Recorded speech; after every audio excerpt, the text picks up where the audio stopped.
আসসালামু আলাইকুম রহমতুল্লাহ। বাংলাদেশে একটা ভয়াবহ রূপ ধারণ করেছে কোঠা আন্দোলন। কোঠা আন্দোলন ছাত্র আন্দোলন থেকে এখন রাজনৈতিক আন্দোলনে পরিণত হয়েছে। এই আন্দোলনে যারা আন্দোলনকারী তাদেরও কিছু হবে না, যারা রাজনৈতিক দল তাদেরও কিছু হবে না।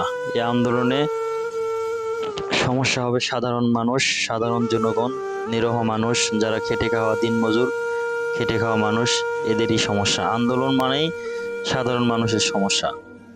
বর্তমানে স্কুল কলেজ অনির্দিষ্টকালের জন্য বন্ধ রাখা হয়েছে। আমাদের সন্তান বাচ্চা কাচ্চা যারা আছে এদের তো বিশাল একটা ক্ষতি। দ্বিতীয়ত, সামাজিক যোগাযোগ মাধ্যম অনির্দিষ্টকালের জন্য বন্ধ রাখা হয়েছে।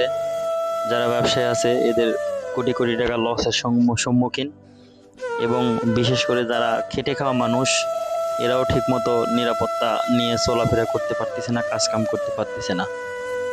তো এই কারণে সাধারণ মানুষদেরই সমস্যা বেশি। আল্লাহ সব সাধারণ মানুষদেরকে সাহায্য করুক, খেটে খাওয়া মানুষদেরকে সাহায্য করুক, তাদের সুস্থ রাখুক। আমরা সবাই তার সাধারণ মানুষের জন্য দোয়া করি, এবং সবাই যাতে দোয়া করি যে এই আন্দোলন, এই মারামারি, এই গণ্ডগোলগুলো তাড়াতাড়ি শেষ হয়ে যাক। আসলে আমরা চাই না, আমরা বাংলাদেশে চাই না যে এই মারামারি, গণ্ডগোল, আন্দোলন এগুলো হোক।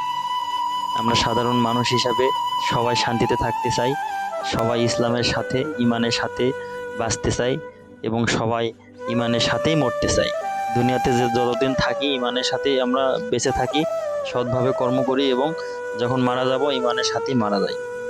সেই জন্য আমরা যারা ক্ষমতাশীল ব্যক্তি আছি সবাই চেষ্টা করি এই আন্দোলনগুলো যাতে বন্ধ হয়, যাতে আমরা সাধারণ মানুষ দুমুঠো ভাত খেয়ে এই দুনিয়াতে ইমানের সাথে, নিষ্ঠার সাথে এবং হালাল রুজি উপার্জনের মাধ্যমে আমরা বেঁচে থাকতে পারি, এবং দুনিয়া থেকে যখন বিদায় নেব অবশ্যই যাতে ইমানের সাথে মরতে পারি, ইনশাআল্লাহ।